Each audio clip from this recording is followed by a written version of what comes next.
Hey, what's up, guys? This is my second stream of 999. Last we left off, things were pretty okay. I mean, we just encountered a girl that we hadn't seen in for fucking ever. And what else did we run? Oh, we ran into a bunch of people. We don't know who they are, or what their names are, or anything. Uh, and we just got some chilling news from Zero, the guy who put us here. So yeah, let's get started.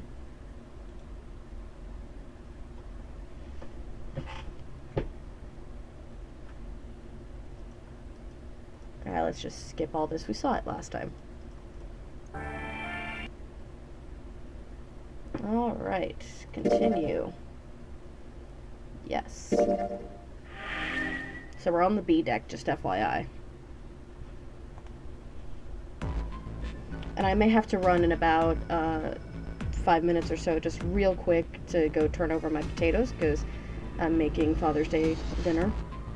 So that's that's part of today is the dinner stuff and that kind of stuff. Let me see if I can't get at least Moon in the thing, cause she's here.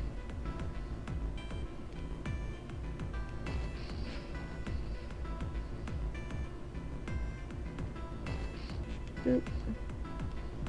Alright. Akane. They hadn't seen each other since elementary school. Why had she appeared now? Coincidence? No, that seemed impossible. There had to be a reason. He didn't know what it might be, but there had to be a reason. Very well. The lion's voice seemed oddly loud in the silence. Standing around here won't do us any good. Best we get moving, don't you think? Get moving? Are you planning to open the numbered doors? Hey, wait. Don't tell me you're actually going to do what this Zero says. No, that's not what I mean. The lion shook his head, mildly annoyed. I'm saying let's find another way. After all, we haven't really examined this place yet. We what?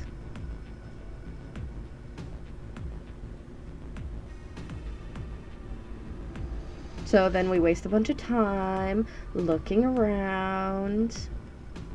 As separate investigations finished, all 9 people returned to where they had left one another. The result of their work was nothing, of course. They were completely sealed in. Yeah. I mean, yeah, probably. If I was gonna be doing this, that's what I would do. Just fucking seal every exit. Their hard work had not gone completely to waste, however. They learned a number of things as they scoured the parts of the ship they could reach. It seemed that they were confined to decks A through C. C deck was as far down as they would be able to go, however. The reason being, well, D deck was completely submerged.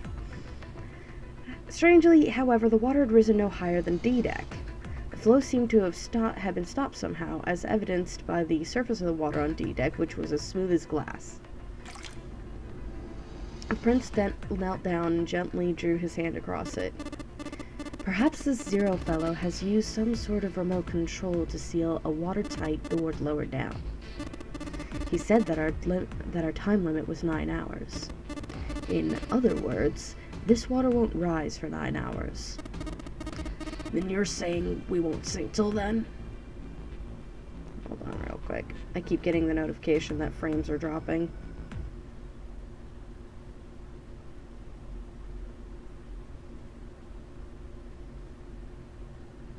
Kind of noticed that the internet's been a bit crap today.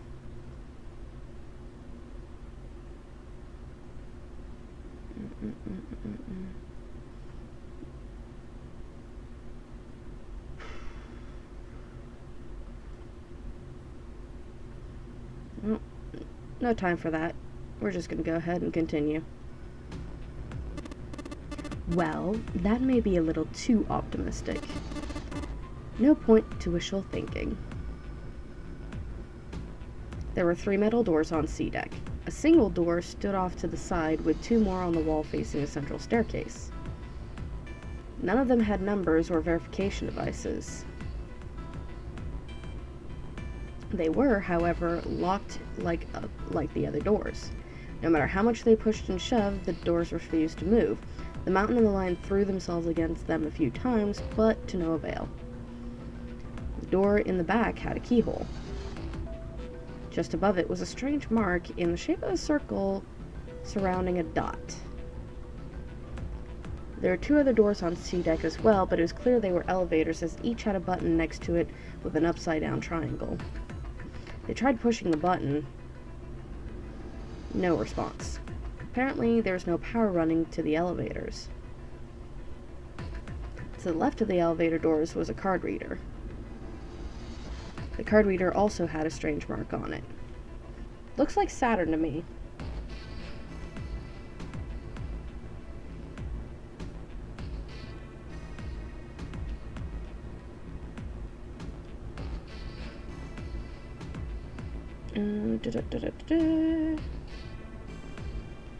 So I'm working on something real quick.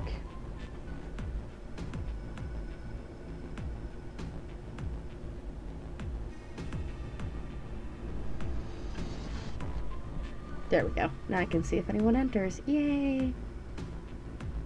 It looked like a lowercase h with a dash drawn across the upper stem of the H.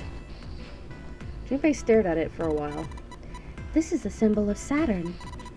It's an astrological symbol. Then the mark on the other door. I think that was the sun symbol. They'd seen the same symbols on A deck. There was a door on either side of the stairs. The one on the left had a keyhole with a similar symbol engraved in it. This is an earth symbol. The horizontal line symbolizes the horizontal line symbolizes the I can't read, can I? The horizontal line symbolizes. That's an easy word to say, and I just can't seem to say it. The horizontal line symbolizes the equator, and the vertical one represents the prime meridian. Junpei looked up at the ceiling, and there was a great circle cut in it, perhaps for a skylight or a glass dome, but it had been filled with a gargantuan metal plate. And I will be right back.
Alright, and back.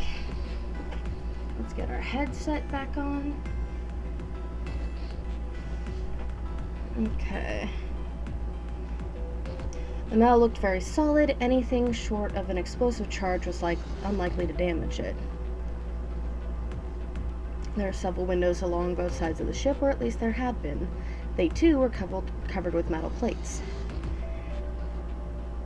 In other words, they were trapped.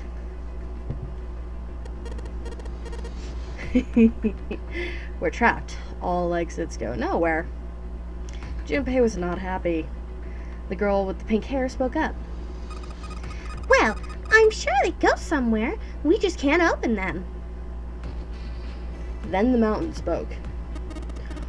You don't know that. For all we know, they just open into walls or take us in circles. The prince did not agree. No, I'm sure they go somewhere. Otherwise, what point would there be? And we can open them. Well, 2 of them at least.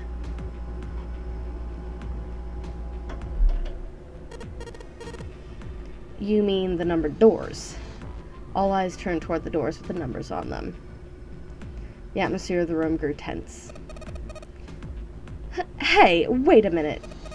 I think I said this earlier, but I don't think we should do that. The dancer moved in front of the doors as if to block them.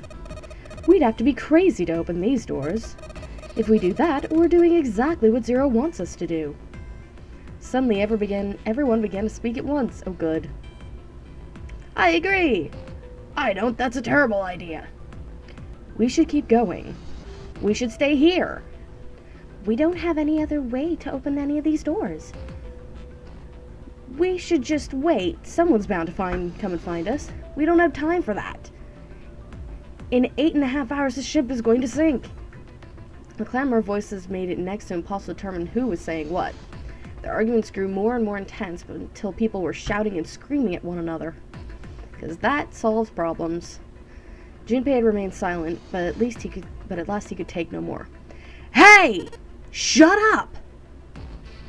They fell silent, and all eyes turned to Junpei. He felt each stare burning into him, but he refused to flinch. Good job. Before we try and decide where we're going to go, there's something else we ought to do. What's that? We need to exchange information. We don't know anything about each other. I want to know who you guys are, where you came from, why you ended up here. Don't tell me you aren't curious, too. They were silent. Some of them looked the other way, or bit their lip, or crossed their arms and stared at the ceiling. But one of them spoke up. It was Akane. I agree. I think Junpei is right. Junpei? Oh, I'm sorry. I'm talking about him. I just call him Junpei. His name is Junpei. She pointed towards Junpei. We're childhood friends. We went to the same elementary school. Wait, stop! Don't tell us stuff we didn't ask you about. Zero's probably watching us right now. What are you gonna do if he's listening in? Would that be bad? Hell yeah, it would. We don't know how much that bastard knows about us. Maybe he just picked a bunch of random people to kidnap. If that is the case, then it'd be dangerous for us to let him know too much. If Zero knows who we are, he could go after our families. Maybe he'd tell us he had him to get us to do stuff, you know? But we still need to know what our names are. It's going to be hard to talk to each other if we don't have names. Alright, then why don't we have code names? To him, apparently, it seemed like the obvious solution. Code names? Yeah, we'll each pick something. Like, I'll be 7. 7? Why are you 7? It seemed a fair question. The mountain stuck out his left arm. Because his bracelet number says 7. Oh, I get it. Yeah, that's a good idea. He smirked. Alright, I'm going to be Santa. And if you chumps know Japanese, no, well, San means 3, so I'll be Santa. It's actually San, but okay. You know, like Santa Claus. Fits, don't you think? Not really. Then your bracelet number. Yeah, it's got a 3 on it. Good job, Grandpa. Good job, Grandpa. Yeah, you're such a fucking... Just like the mountain had done, Silver thrust out his left hand. Sure enough, the face of his bracelet read 3. Very well, then. I'll go next, shall I? My bracelet number is 1. Given that, I think Ace seems appropriate. No, it doesn't. I'll be Lotus, then. As I'm sure you all know, it has 8 petals. Which means, of course, that my bracelet number is... 8. I would appreciate it if you would call me Snake. My bracelet number is 2. Since Ace has chosen cards, then I choose dice. Snake eyes, clearly, which is particularly relevant given that I am blind. Blind? Really? He kept his eyes closed during their entire ordeal, which had suggested something strange, but to hear it said so casually, it was something of a surprise. Everyone seemed a little nervous at the prince's proclamation, but no one seemed to know how to react to it. There was one person, however, who didn't seem to be surprised in the least. The girl with the pink hair. I want to be Clover. You know, like a 4-leaf clover. Good luck, right? Looking almost bored, she held out her left hand. The face of her bracelet showed the number 4. They'd come around to Junpei. He held out his bracelet. Alright, my number's 5, so my code name is gonna be... Why have one? It's not like there's any point to it now. The dancer cut him off in mid-sentence. I mean, we all know your name already. You're Junpei. Oh. They all nodded. Akane stepped forward nervously. Then you should all call me by my name too. Because, I mean, it doesn't seem fair to Junpei. You're thinking it's not cool for you to hide your name after you told us his. Akane fidgeted awkwardly. Junpei decided he had to do something. What's your bracelet number? It's 6. She hesitated for a moment, then held out her left hand. As she claimed, the bracelet's number showed a 6. Junpei looked at it for a moment and thought. Alright then, why don't we call you June? June? Yeah, you know, it's the 6th month of the year. So you're June. Junpei. Akane kneaded her hands and looked up at Junpei, uncertain. He smiled back at her reassuringly. Are you good with that? She thought about it for a few more minutes, then seemed to come to a decision and gave Junpei a small nod. I wouldn't have been okay with it. Not after what I know. We'll see if we actually find that out during this playthrough. I don't think we do. I don't think there's any way to find it out through our first playthrough. Their names decided, Junpei ran over them quickly in his head. 1 was Ace. 2 was Snake. 3 was Santa. 4 was Clover. 5 was Junpei's number. Akane was 6, and Junpei had given her the codename of June. 7 was 7. And 8 was Lotus. That meant that 8 of them, including Junpei, had revealed their bracelet numbers. But there was still one person left. He was the man with the glasses and hair like a bird's nest. He hadn't said anything since they'd met on the stairs, and he didn't look like the sort of person who was inclined to conversation. His skin was pale, his breathing was heavy, and he was soaked with nervous sweat. His behavior seemed very suspicious, or perhaps simply emotionally unstable. It was difficult to tell. Whatever the case, it seemed clear that he had only had a fingertip's worth of a grip on his sanity. I would too in this situation. It's scary.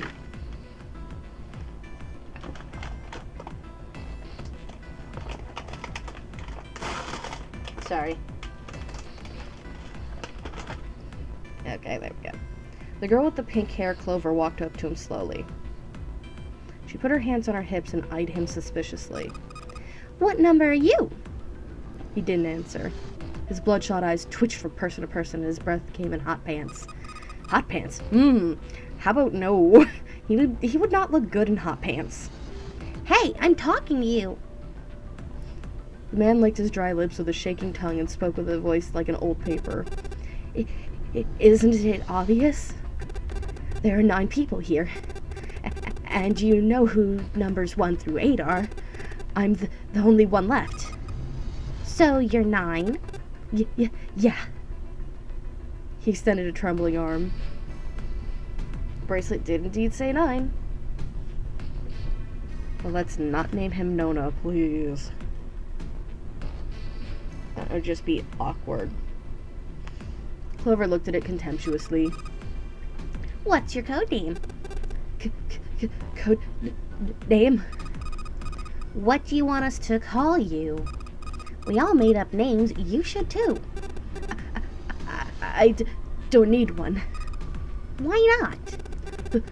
Because I'm not going to stay here with you. He looked around with a shuddering breath and exhaled. Clover looked at him with something very like disgust. You got some sort of plan? I do. Yeah, what's that? You sure you want to know? Yeah? All right. Let me show you. I'm going to do this. Oh yeah, this is great. Yeah, steal tiny children. Good idea. By the time they realized what he was doing, it was too late to stop him. The body moved like a snake's. In the blink of an eye, he had slid around behind her, wrapped his arm around her waist. Hey, what the hell do you think you're doing? Silver, Santa, leapt forward toward Clover and the Knife Man. He was halfway there when... Stay back! Suddenly the man's hand dove into his pocket. Oh shit. Oh shit, there's a knife! There's a knife. Things are gonna go bad here. Someone's gonna die. It came back out with a knife. A pocket knife. He held it to Clover's pale, quivering neck.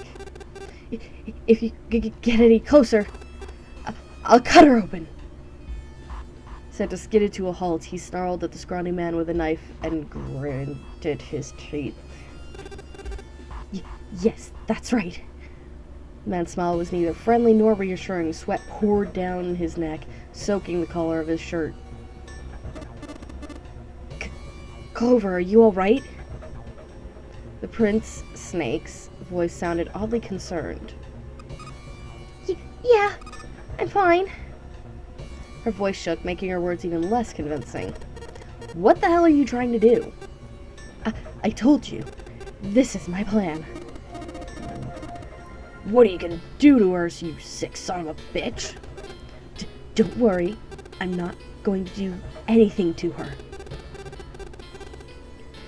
If she just does what I tell her to, I'll let her go. He started to move backwards slowly, keeping his grip on Clover.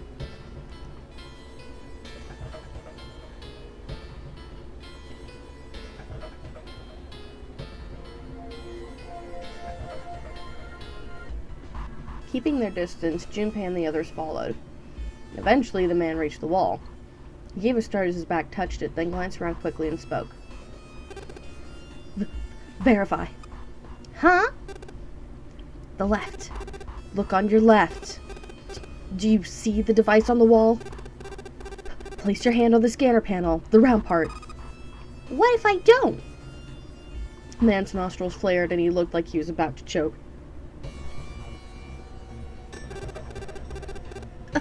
Are you an idiot? What do you think? I could slit your throat right now. I'll kill you if I have to. All I need is your bracelet. Just do it! Do it now! He pressed the knife against Clover's neck hard. Ow!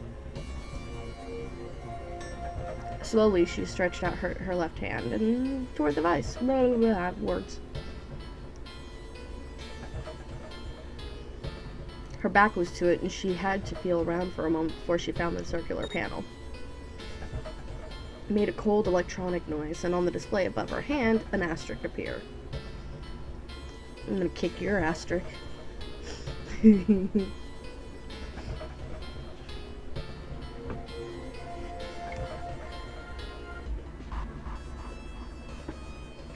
So that's how it works, Junpei thought to himself. By placing one's palm on what the Nightman had called the scanner panel, the user's bracelet number would be entered into the device. Should you total the numbers on your numbered bracelets and find that the digital root of the number is equal to the number of that door, the door will open.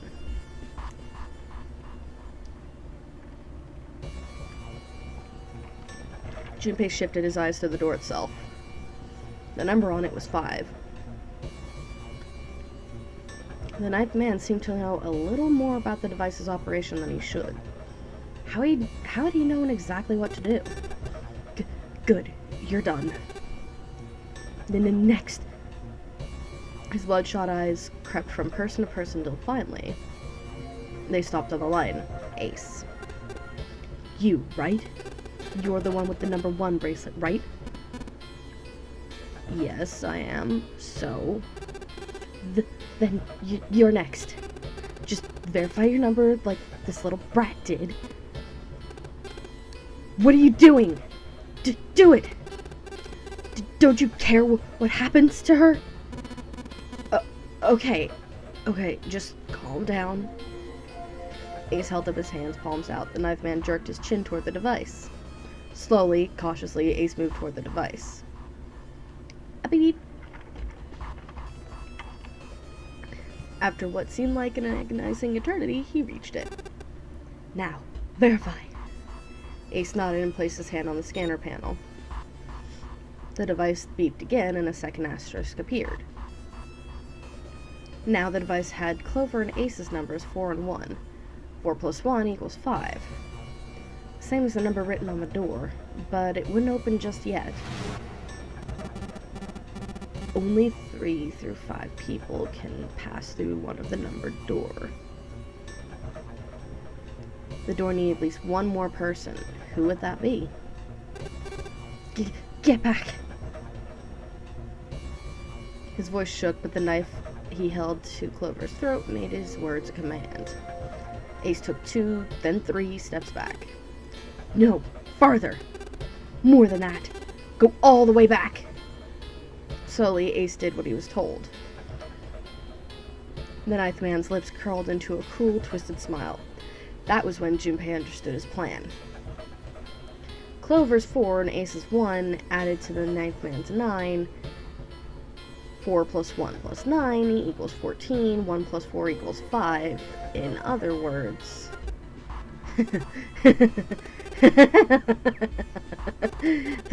Thank God you were all so cooperative. Now I can get out of this nightmare. He pressed his own hand against the scanner panel. A third asterisk appeared on the screen. He dropped his hand to the lever on the side of the device and pulled.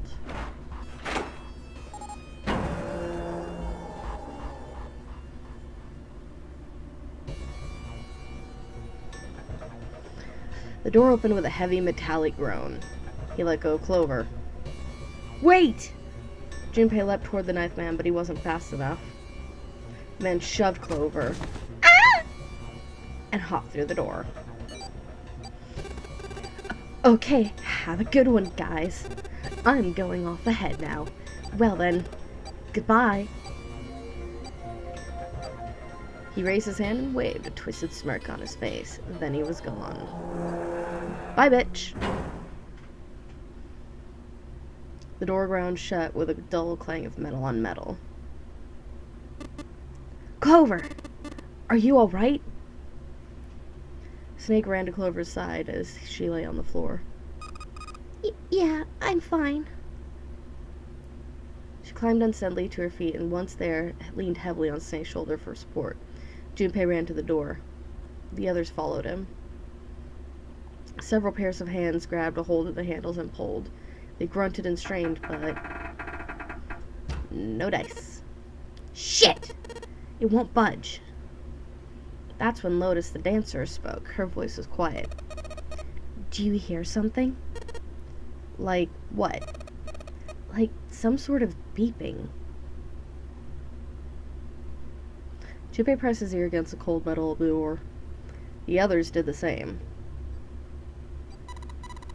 You're right. I can hear it too. What is it? Then they heard something else. It was the ninth man. Shit! Why isn't it stopping? God damn it! You lied! Lied? This wasn't supposed to happen! This is wrong! This is wrong! His voice shook with fear. Safe on the outside, they stepped back from the door and looked at one another. What is happening in there? Open the door! Please! I'm begging you! Help me! Help me get out of here! Get me out of here! Junpei grabbed a hold of the device. He slammed his hand on the scanner panel. Nothing happened. Why didn't it register him?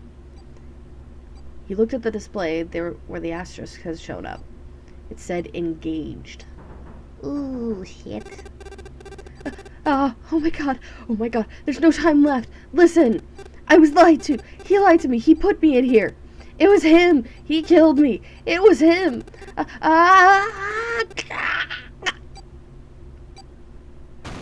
Ooh, that's not good. That didn't sound good at all. Hey, buddy, are you okay in there? Hey, buddy. Hey, hello.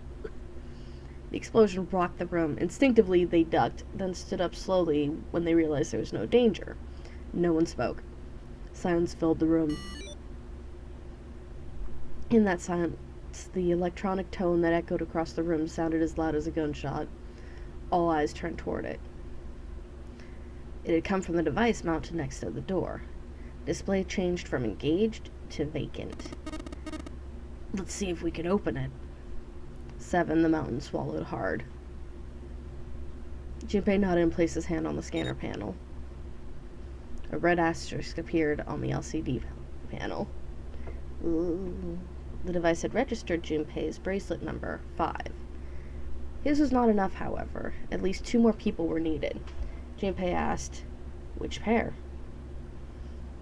Let's see, 5 plus, well, any of these would actually work. Which one? Because all of them are 9.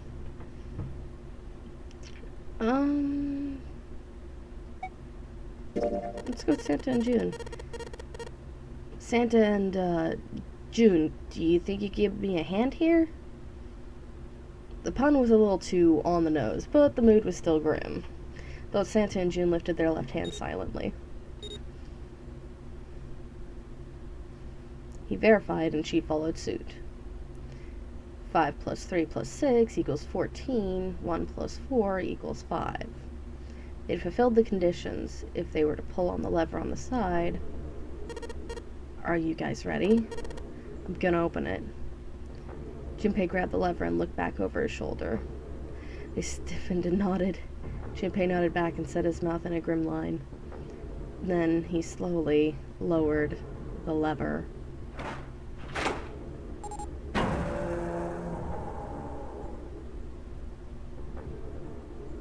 There was a metallic groan, and the door slid open. A breath of air drifted out of it, carrying a stench that nearly made them gag. Junpei grimaced and put a hand over his mouth. Oh my god. Good god. Lotus and Ace shuddered. 7 grunted.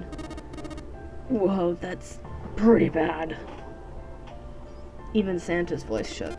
He blew up. It appeared Santa was right. The hallway on the other side of the door was splattered with chunks of torn flesh and dark red blood. Ugh. The shriek echoed across the room. It had come from June. Then her strength left her and she dropped. As Junpei turned to catch her, the door groaned shut. Holy fuck, he died. He fucking died. And died very, very, very badly. Wow. I'm gonna stop for now.